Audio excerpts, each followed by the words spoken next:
शुरुआत में हमें कुछ सिपाही दिखाई देते हैं जिन्हें दुश्मनों ने जंग में हरा दिया था। इसीलिए वो अपने राजा का खजाना एक जहाज में डालकर समुद्र में छुपा रहे थे, क्योंकि वो जानते थे कि दुश्मन उनके खजाने के पीछे है। अब कुछ समय के बाद हम एक दूसरे जहाज में कुछ चोरों को देखते हैं जो कि मरने के कगार पर थे। ना तो उनके पास खाने के लिए कुछ सामान था, न पीने के लिए साफ पानी। उन चोरों का लीडर मरने वाला था, पर तभी वहाँ पर एक तीसरा जहाज आता है जिस जहाज की कैप्टन एक लड़की थी। अब वो इनकी हालत देखकर उन्हें अपने जहाज में जगह दे देती है और इसी तरह 3 महीने गुजर जाते हैं। तभी वहाँ पर एक आदमी उनसे पूछने आता है कि आखिरकार तुम कौन लोग हो। इस बात पर वो कैप्टन लड़की जवाब देती है कि हम भी चोर हैं, यानी पायरेट्स, लेकिन बस हम लोग जापान के जहाजों को लूटते हैं। इस बात पर वो आदमी कहता है कि यही तो तुम्हारी गलती है, समुद्री लुटेरे को हर एक जहाज को लूट लेना चाहिए। उनकी बातों के बीच में ही एक जापानीज जहाज आते हुए दिखाई देता है, जिसे देखकर सब लोग खुश हो गए थे।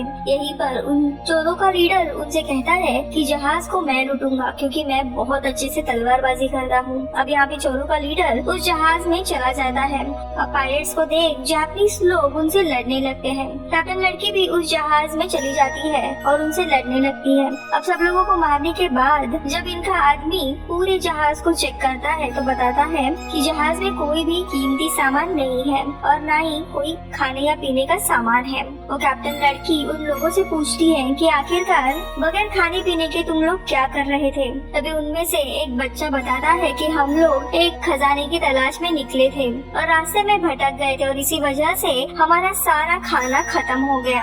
अब खजाने की बात सुनते ही इनको भी लालच होने लगता है और अब ये लोग उनसे खजाने का नक्शा ले लेते हैं और दोबारा से अपने जहाज में चले आते हैं। यहाँ पे कैप्टन डिसाइड करती है हम लोग भी इस खजाने को ढूंढेंगे और सब लोग इस बात के लिए मान जाते हैं। जिसके बाद ये लोग उस नक्शे की मदद से समुद्र के एक किनारे पर पहुँच जाते हैं। वहाँ पर जो चोरों का लीडर था वो भागते हुए एक जानवर को देख लेता है और कहता है कि मैं इसे पकड़ूंगा, क्योंकि ये सभी लोग काफी दिनों से बहुत ही ज्यादा भूखे होते हैं। इनके पास ना तो खाने का सामान था ना कोई पानी। ये कहकर उस जानवर को वो मारने के लिए चला जाता है, लेकिन उस जगह पे तो काफी सारे बैल थे जो उसे देखते उसकी तरफ भागते हैं और इन सबके दरमियान वो फंसकर बाहर निकलने की कोशिश करता है और पहाड़ी से नीचे गिर जाता है। उसके साथी समझते हैं कि वो मारा गया, पर वो जिंदा था और एक पहाड़ी की चोटी से लटका हुआ था, जहाँ पे उसको हाथी का एक दांत नजर आता है जिसकी मदद से वो ऊपर भी आ गया था। कैप्टन लड़की उस दांत को देखकर कहती है कि इस दांत पर खजाने के आगे का रास्ता बना हुआ है। उसे दांत देते हुए वो कहती है अब मैं कैप्टन हूँ और जिसको मेरे साथ खजाने की तलाश करनी है वो मेरे साथ चल सकता है। अब सभी लोग उस लड़की को अपना कैप्टन मानते हैं, क्योंकि उन चोरों को कैप्टन तो एक बार मरते मरते बच गया था। चोरों का जो लीडर था उसके सारे साथी उस लड़की के साथ बोट से चले गए थे और वो लीडर उधरी आइलैंड पे अकेला बच गया था। दूसरी तरफ हमें एक जनरल दिखाया जाता है जो अपने राजा को खजाने के बारे में बता रहा था और कहता है कि मैं जानता हूँ कि ये खजाना कहाँ पर है। यहाँ दूसरी तरफ वो कैप्टन लड़की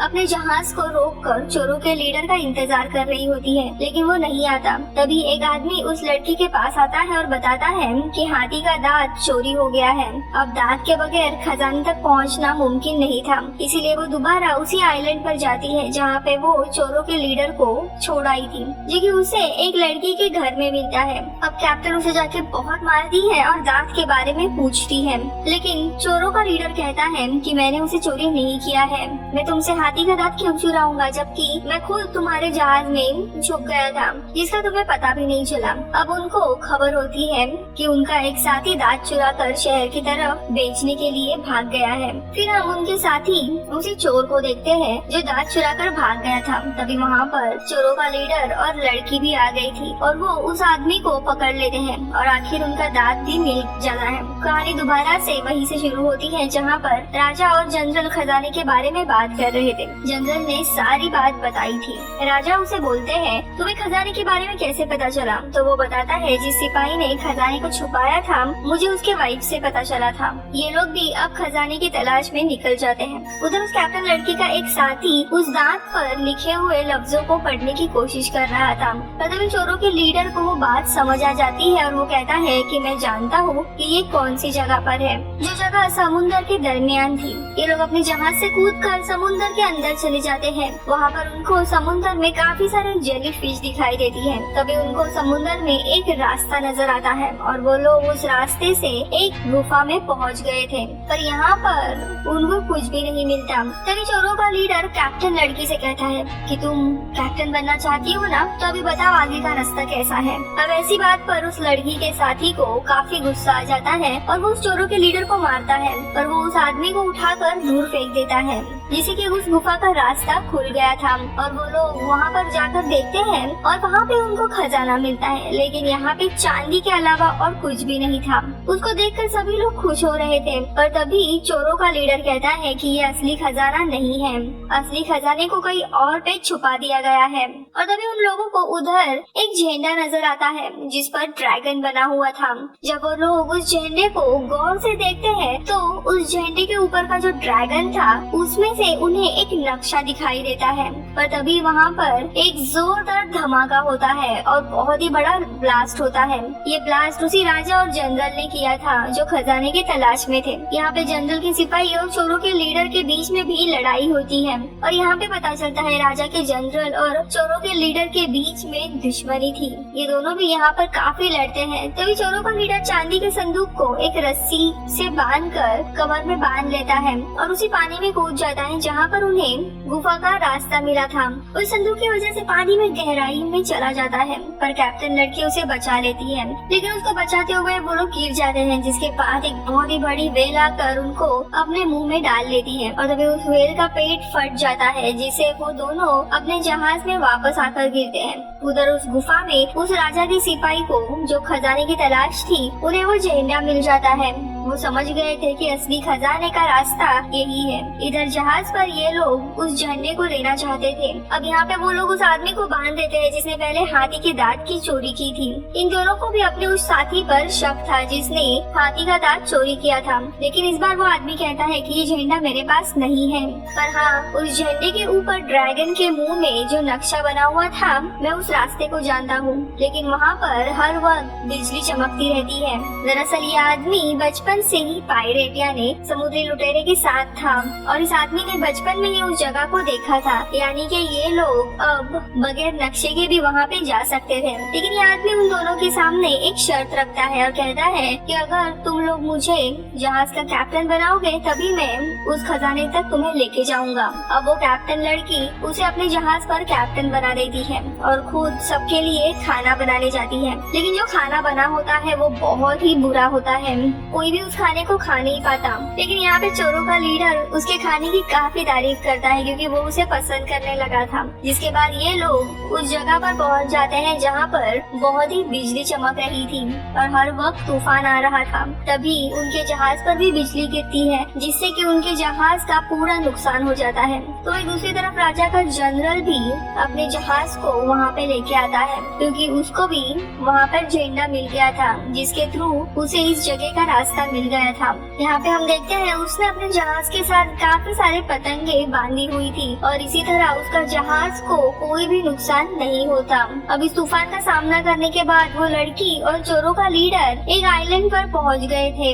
उन्हें एक बहुत ही ऊंचा पहाड़ नजर आता है जिस पर बिजली गिर रही थी। ये दोनों समझ गए थे कि खजाना उधर ही है। चोरों का लीडर उस लड़की को वहीं पर छोड़कर खुद पहाड़ पर जाने लगता है। उधर दूसरी तरफ वो आदमी जो कैप्टन बनकर इन लोगों को अपने साथ लेकर आया था उसके काफी स्टूपिड ऑर्डर्स की वजह से वो लोग बहुत ही ज्यादा परेशान हो गए थे और उसको मार रहे थे। तभी वो एक पेंगुइन के मुंह में सोना देखता है और वो अपने बाकी साथियों को भी बुलाता है, पर वो पेंगुइन वहाँ से जा चुका था। उसके सभी साथी ये समझते हैं कि ये झूठ कह रहा है और तभी वो पेंगुइन वहाँ पर दोबारा से आ गया था और ये देख सब लोग काफी खुश होते हैं कि उन्होंने वो खजाना ढूंढ लिया है। उधर दूसरी तरफ चोरों का लीडर पहाड़ पर पहुँच गया था, मगर अब वहाँ पर राजा का जनरल भी था। वो लोग उस जगह पर जाते हैं पर बिजली चमक रही थी और उस बिजली की वजह से जनरल के बहुत सारे साथी मारे गए थे, पर वहाँ पर एक जगह ऐसी भी थी जहाँ पर बिजली नहीं पड़ रही थी। जनरल ये सोचता है कि क्या पता यहाँ पर खजाना हो सकता है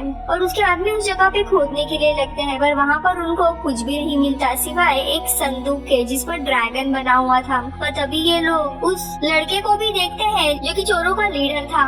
जनरल के आदमी उस लड़के पर तीर चलाते हैं जिससे वो नीचे गिर जाता है। पर उसने अब जनरल से ड्रैगन का मास्क चुरा लिया था। फिर वो जनरल से कहता है कि अगर तुम्हें वो मास्क वापस चाहिए तो तुम्हें मेरे साथ लड़ना होगा। अब उधर जनरल के आधे लोग कैप्टन लड़की के जहाज पर हमला कर देते हैं। तभी वो लड़की वहाँ पर अपने और साथियों को ले आती है ताकि वो अपने जहाज को बचा सके। उधर चोरों के लीडर और जनरल के बीच में भी लड़ाई हो रही थी और इसी लड़ाई के दौरान ड्रैगन मास्क वो दोबारा पानी में गिर जाता है। तो एक दूसरी जगह पे उनका जो नया कैप्टन था जो इन्हें यहाँ पे लेके आया था, उसने उस पेंगुइन के पैर पर रस्सी बांध दी थी जिसके मुंह में सोना था और वो पेंगुइन पानी में चला जाता है। तभी वो आदमी भी उसके पीछे जाने लगते हैं और उसको समुद्र में ड्रैगन मास्क भी मिलता है जो पानी में गिर गया था। अब जब वो लोग उस ड्रैगन मास्क को उठा लेते हैं तभी उनको अपने सामने वैसी ही एक गुफा नजर आती है। अब वो आदमी उस गुफा के अंदर चला जाता है और उसे वहाँ पर पूरे खजाने से भरा हुआ जहाज मिलता है। वो उस जहाज को लेकर उस कैप्टन लड़की के पास आता है जो उनके लीडर थी। तो वही दूसरी तरफ चोरों का लीडर और जनरल के बीच में अभी भी लड़ाई हो रही थी। वहाँ पे एक तेज बिजली और अपने तलवार की वार से चोरों का लीडर जनरल को मार देता है, जिसके बाद चोरों का लीडर कैप्टन लड़की के पास आ जाता है जो कि बहुत ज्यादा जख्मी हो गई थी अपने जहाज को बचाते हुए। अब इन सबको खजाने से भरा हुआ जहाज भी मिल गया था और ये सब लोग खजाने को लेकर काफी खुश थे और अपने घर जा रहे होते हैं। यहाँ पे कैप्टन लड़की और चोरों का लीडर भी एक दूसरे को पसंद करने लगे थे और इसी के साथ ही मूवी खत्म होती है।